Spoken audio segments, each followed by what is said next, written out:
Hey everyone, this is our third video on Chapter 5. In the last two videos, remember we first introduced unsaturation and how alkenes are a way to have an unsaturation. We talked about the three-dimensional structures of alkenes and the fact that we cannot rotate around pi bonds because that would involve breaking the pi bond. We then looked at how to name alkenes, and we looked at some stereoisomers. We used cis and trans as one way to describe stereoisomers, but E and Z was a way that we could use to describe or name more complicated alkenes. We then, in the last chapter, talked mostly about some generalities of organic reactions, that plus reacts with minus, simple concepts like that. And we then got into a discussion of thermodynamics, free energy, equilibrium constants, and that kind of thing. So in this last video, we're going to be talking about reaction rates. So we're going to be talking about kinetics. All right, we'll see some examples, and then we'll finish off by talking about catalysts, which are something that can speed up the reaction. Alright, so in this slide we're looking at four different reaction coordinate diagrams.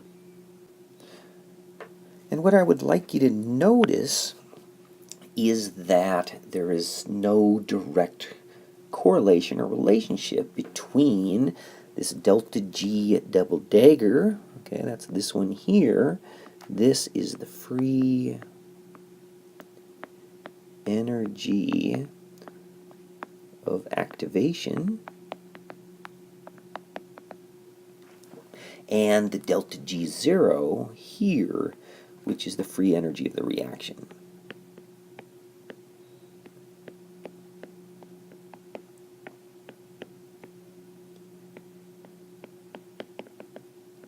Alright, so what we're seeing is that as that delta G double dagger, the free energy of activation, is small, like in the two on the left, the reaction is going to be fast.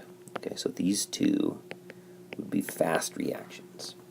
The two on the right have a very large free energy of activation, so these two reactions would be slow. Alright, but does that tell us whether the equilibrium is going to lie to the right or the left? And in fact, it doesn't, because we have two fast reactions here, but this one is going to have a delta G0 greater than 1, right? Because the product is higher in energy than the reactant, and so in this case the equilibrium would lie to the left, and the one on the top here is going to have a delta G0 which is less than 1 because the product is lower in energy, and this equilibrium would lie to the right. So these are both fast. One is endergonic and the other one is exergonic. So the two on the right are both slow, but notice that the one on the top is going to have a negative delta G0, and the one on the bottom positive delta G0. Alright, so we can have exergonic reactions that are both fast or slow, and we can have endergonic reactions that are both fast or slow. Alright, so down here at the bottom it just shows us that these equations that we learned before, like this energy of the free energy, this equation of the free energy, works also for activation energies. Okay, all of those work just the same. Alright, so here's more of a practical example of this. So up here in the top one, we have diamond being converted to coal. Alright, so this is an exothermic reaction. Actually, coal is more stable than diamond, but does this happen very fast? Well, hopefully not. If you or anyone you know has a diamond, we don't want that to turn right away into coal, right? So this is slow, even though it's very favorable. This bottom one, this compound here, is nitroglycerin.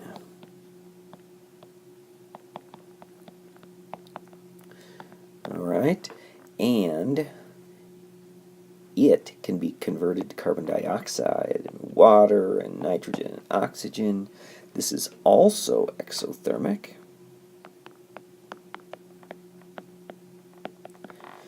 Is this reaction, is it fast or is it slow? Oh, this is an explosion, right? This is very fast, right? So here we have an exothermic reaction that's very slow, maybe so slow we don't even notice it taking place, and an exothermic reaction that's very fast. All right, so thermodynamics and kinetics do not necessarily follow one another. It does influence the rate of the reaction. Okay, there's three different things that we can talk about that really influence the rate of the reaction. All right, first one is the number of collisions that happen per some amount of time. So the more collisions that are taking place, the faster the reaction is. Second thing is the fraction of energy, fraction of compounds that have enough energy to react. So these are the fraction of compounds that have enough energy to go over that activation barrier, right? So the higher this fraction is, the faster the reaction. And the third one here, and this is really only applicable to some reactions, is the fraction of molecules that come together with a proper orientation. So for some molecules, they have to bounce together at the right orientation, or they just bounce apart. Okay, so the things that can be influenced to change the rate are listed down here. So the first thing we could do is we could change the concentration. All right, so if we change the concentration, what do you think? Which of these three things up here, let's call them A, B, and C, which of those would a change in concentration affect? Well, as we increase the concentration, we're going to increase the number of collisions, right? If we decrease the concentration, we'll decrease the number of collisions, all right? So that's going to influence A. What about if we change the temperature? Well, then, at a higher temperature, molecules are going to be moving around faster, so we should think that there would be more collisions. At a higher temperature, they also will have, the molecules will also have more energy, so that should increase the fraction of molecules with enough energy to react. Okay? And the final thing is a catalyst. So a catalyst is something that lowers the free energy of activation. So it lowers free energy of activation, so it makes a lower energy pathway. All right, so what's this going to do? It's not going to really change the number of collisions, but because less energy is required, a greater fraction of the molecules will have enough energy now. And the other thing that it can sometimes do is it can orient reactants relative to one another, and so it may impact the number of molecules or the percentage of molecules that have the proper orientation. So we'll just write maybe for this one. Okay, so some other things that we should know about kinetics are things about rate laws. Okay, so remember, if we have a reaction where we have some molecule going from A converting to B, there's going to be some rate for this reaction, and this may be in some concentration per time, some change in concentration per time, and this is going to equal K. In this case, it's not the equilibrium constant, but it's called the rate constant. Usually this rate constant is in a small k, and equilibrium constants are big K, but sometimes they don't come out perfect when we're writing them. So it's going to be a rate constant times the concentration of A. All right? So the size of the rate constant tells us how fast it's going to go. So this is essentially a constant. like it says. As we increase A, we'll see from this equation, as we increase A, the rate will also increase. All right, that's what we just said on the previous slide. This reaction, we would say, is first order. We could also call it unimolecular. This means that the rate of the reaction depends upon only the concentration of only one reactant. Reaction rate depends on the concentration of one reactant. All right? So what about the second one? A plus B equals C. All right, so this one is going to have a rate, and it's going to be times a rate constant, and it's going to be times the concentration of both reactants. This is if it's an elementary reaction, so we know that this is the only step here. All right, so this is called a second order reaction, and it's a bimolecular reaction, which means that the rate depends on the concentration of two reactants.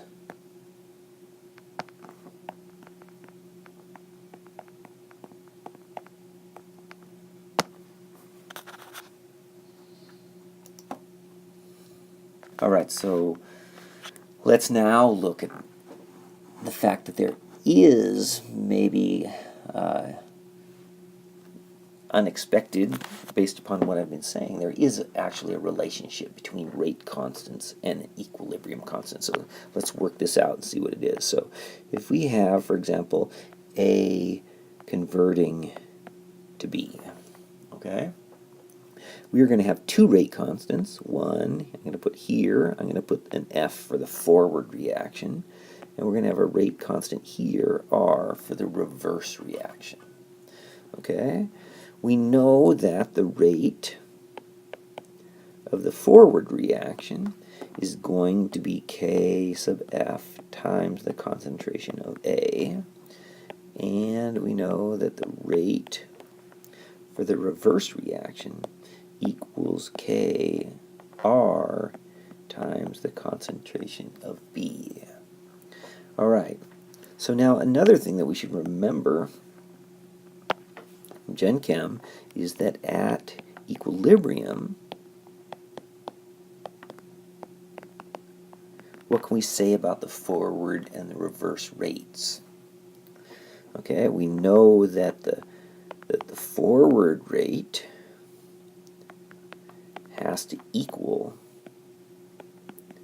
the reverse rate, okay? Because we don't, at equilibrium, the forward and reverse reactions are taking place, but we don't observe any changes in the concentrations, right? So if we can say these two rates equal one another, then we can also say that K forward times A, which is the forward rate, equals Kr times B, which was the reverse rate. Okay? So if we want to set this up for the equilibrium constant, remember here, let's write it up here, the equilibrium constant would be the concentration of B over the concentration of A. All right, so let's solve for that. So I'm going to divide both sides by the concentration of A. Right? And I'm going to also divide both sides by the concentration of R. K sub R. Okay? So now what do we see? So K sub R and K sub R cross out over here. A and A constant cross out over here. And what are we left with?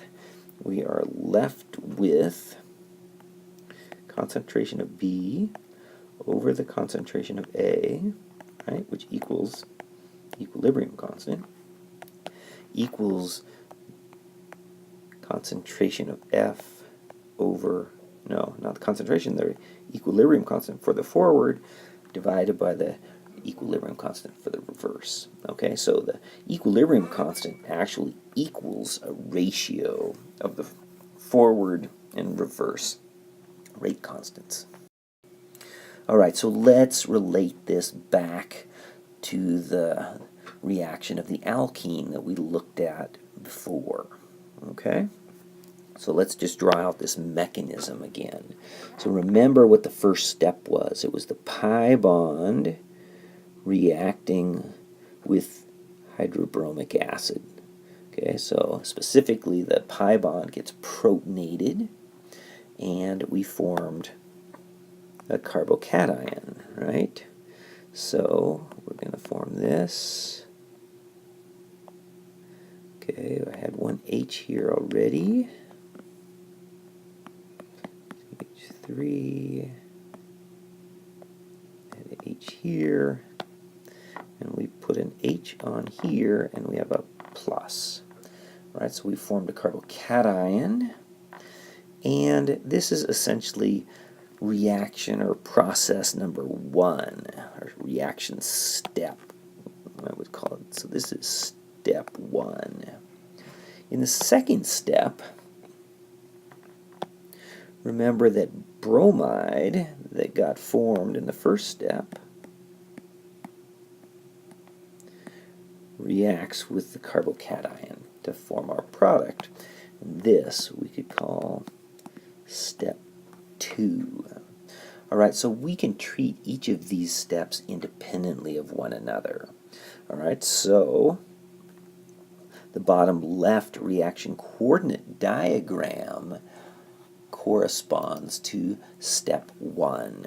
All right, so here we have our alkene plus HBr. And when we break that pi bond and we protonate it, it goes up over a transition state and leads to the formation of this carbocation. Okay, now the carbocation is much higher in energy than are the alkene and HBr, and so we know that this is an endergonic step, right? Endergonic, right? In the second step, we start with the carbocation, right? And it reacts with bromide, goes over a small transition state right here, and we go down to our final product, which is this 2-bromobutane. All right, this step is exergonic. Right, so we can treat this by two separate reactions, but notice that these carbocations here are the same. So we can combine these two reaction coordinate diagram. Okay, where we start with our reactants here. We go over one transition state to form what we call an intermediate. Okay. That intermediate can go over the next transition state down to form the product. Notice that transition states, here and here, are always what we call energy maxima. So they're always on the peak, they're always at the high point, and the reaction never stops at a transition state, right? It's just like trying to roll a ball over a peak like that. It's not going to stop on the top. It's either going to roll back down the way it came, or it's going to roll over the top to the other side. But the intermediate is an energy minima, or minimum. We have one of them. So the intermediate is always at a low point, but that low point is always higher in energy than the reactant or the product. Okay? So a couple more things. Down here, we're being shown the free energy of the reaction. Right? So is this reaction overall endergonic or exergonic? Looks like it's going to a lower energy product, so this would be exergonic. Right? The other thing that's of importance is to figure out between these two steps which one is the fast step and which is the slow step, or really most important is which is the slow step. Okay? So the slow step is going to be the one that has the highest energy transition state. Okay? So going from here to here, this step is going to be the slow step because its transition state is highest in energy. And we call this slow step the rate determining step. So no matter how fast the second step is, or if we could increase the rate of the second step, it wouldn't change the overall rate because it's the rate determining step which controls the overall rate of the reaction. All right? Last thing I'm just going to mention on this one slide is about catalysts.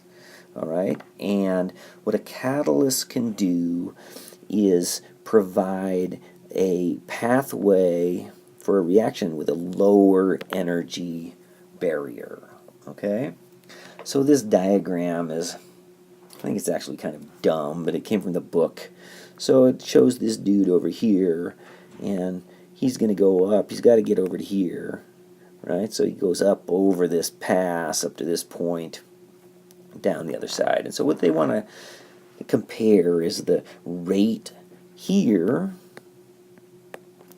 compared to this one over on the right. And I guess what they did, that mountain isn't there, so they must have blasted this out, right? So they had some dynamite or something, and they blasted that out. They made a lower barrier, so now he can go faster. So I guess this dynamite would be the catalyst, right? Because it lowered the barrier and allowed him to go faster.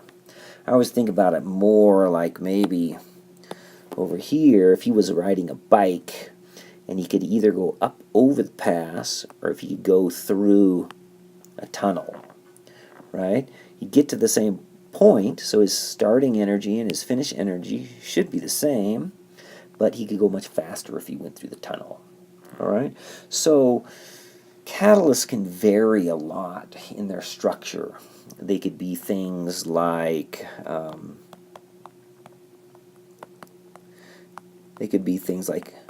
H+, so a lot of reactions are acid catalyzed. They could be metals,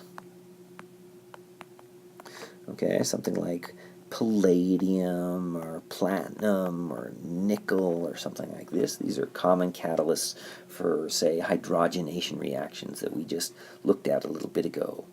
And another really good example of a catalyst is an enzyme.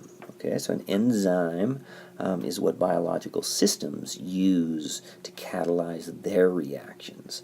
So over here on the right is a picture of an enzyme. So what it's trying to show is what the surface of the enzyme would look like. There's a ton of different atoms and amino acids and everything in there. And oftentimes, for an enzyme, it has a little pocket or a little cleft here where the reaction takes place. And this is called the active site. So that active site can align reactants, it can provide acid-base chemistry, it can hold them. So it can do all kinds of things to lower the transition state energy and reduce the activation barrier. So that speeds the reaction up. So alright, so here in this chapter we've got an introduction to alkenes, structure and naming, and we've talked some about thermodynamics and kinetics. And so this places us ready to go ahead and learn a bunch of different reactions of alkenes, which we're going to learn in chapter 6.